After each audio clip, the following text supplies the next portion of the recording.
مدارس کے فضلاء کی ذمہ داریاں ہیں۔ گرامیان قدر، علم دین تمام مسلمانوں کی مشترکہ جائیداد ہے اور مشترکہ چیز کی حفاظت تمام شرکاء پر لازم ہوتی ہے، لہذا علم دین کی حفاظت عام مسلمانوں پر عموماً اور علماء و فضلاء پر خصوصاً اور اس کی صحیح ترویج پر لازم ہے، اور یہ حفاظت اسلام کے ان قلعوں یعنی مدارس اسلامیہ کے ذریعے ہی ممکن ہے۔ اگر یہ مدارس اسلامیہ اپنا کام چھوڑ دیں تو زندگی کے کھیت سوکھ جائیں، انسانیت مرجانے لگے۔ گرامیان قدر، آپ کو انہی مدارس کے اندر ایک عرصہ تک رکھ کر مستقبل کا معمار بنایا جاتا ہے تاکہ آپ معاشرے کی ڈوبتی ہوئی ناؤ کے لیے ناخدا ثابت ہوں، لیکن گرامیان قدر آج زمانہ بدل چکا ہے۔ آپ اس مسجد کے محدود ماحول کے اندر خوش نظر آتے ہیں، آپ کو ہر طرف نورانی چہرے نظر آتے ہیں، آپ کے کانوں میں قال اللہ قال رسول کی صداؤں کے علاوہ کوئی صدا نہیں پڑتی۔ آپ اس میں یہ مدرسے کی علمی فضا ہے، یہ مسجد کا نورانی ماحول ہے، لیکن کل کو جب آپ یہاں سے نکلو گے تو آپ دنیا کو بدلی ہوئی پاؤ گے۔ اگر آپ نے اپنے گرد و پیش کا جائزہ نہ لیا تو یقیناً اپنے آپ کو خود سے بگانا پاؤ گے۔ سامعین گرامی،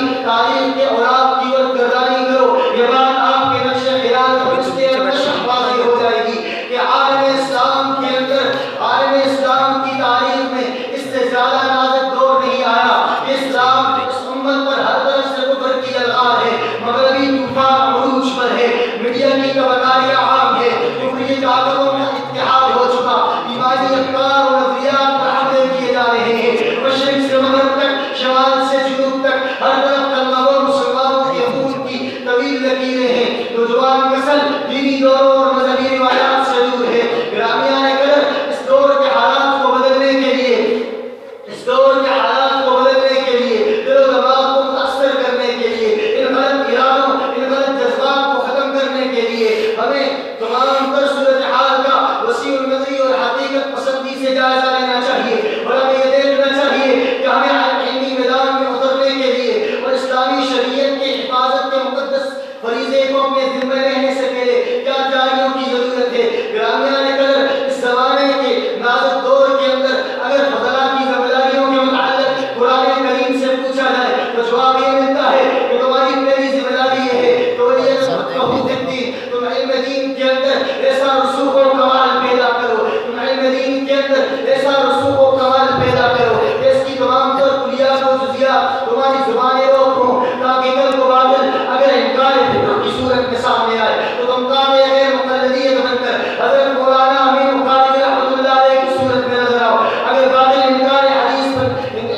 حدیث کی صورت میں سامنے آئے تو تم منکرین حدیث کے لیے تلوار لے آؤ۔ حضرت مفتی اعظم پاکستان مفتی حسن ولی ٹوکی رحمۃ اللہ علیہ کی صورت میں نظر آؤ۔ اگر عقائد باطلہ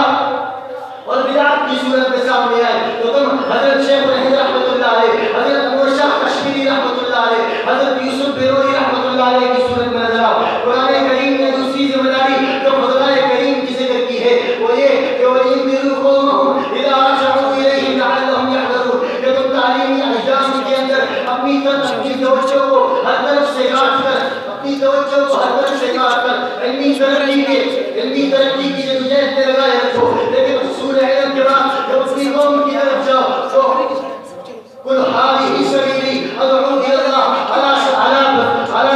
قُلْ هَٰذِهِ سَبِيلِي أَدْعُو إِلَى اللَّهِ عَلَىٰ بَصِيرَةٍ أَنَا وَمَنِ اتَّبَعَنِي کی شرح پہ چلتے ہوئے ادعو إِلَىٰ سَبِيلِ رَبِّكَ بِالْحِکمَةِ وَالْمَوْعِظَةِ الْحَسَنَةِ وَجَادِلْهُم بِالَّتِي هِیَ أَحْسَنُ کے زیور سے آراستہ ہو کر كُنتُمْ خَيْرَ أُمَّةٍ أُخْرِجَتْ لِلنَّاسِ کا مصداق بن کر لِيُجَاهِدُوا فِي سَبِيلِ اللَّهِ وَلَا يَخَافُونَ لَوْمَةَ لَائِمٍ پر عمل پیرا ہو کر درد دل کے ساتھ پیغمبرانہ طلب کے ساتھ نکلو، اور ہر ظالم کے ظلم کے خلاف، ہر جابر کے جبر کے خلاف، ہر کافر کے کفر کے خلاف علم بغاوت بلند کرو۔ گرامی قدر، آپ کو ان ذمہ داریاں نبھانے کی خاطر قدم مراحل اور مسائل کا سامنا کرنا پڑے گا۔ آپ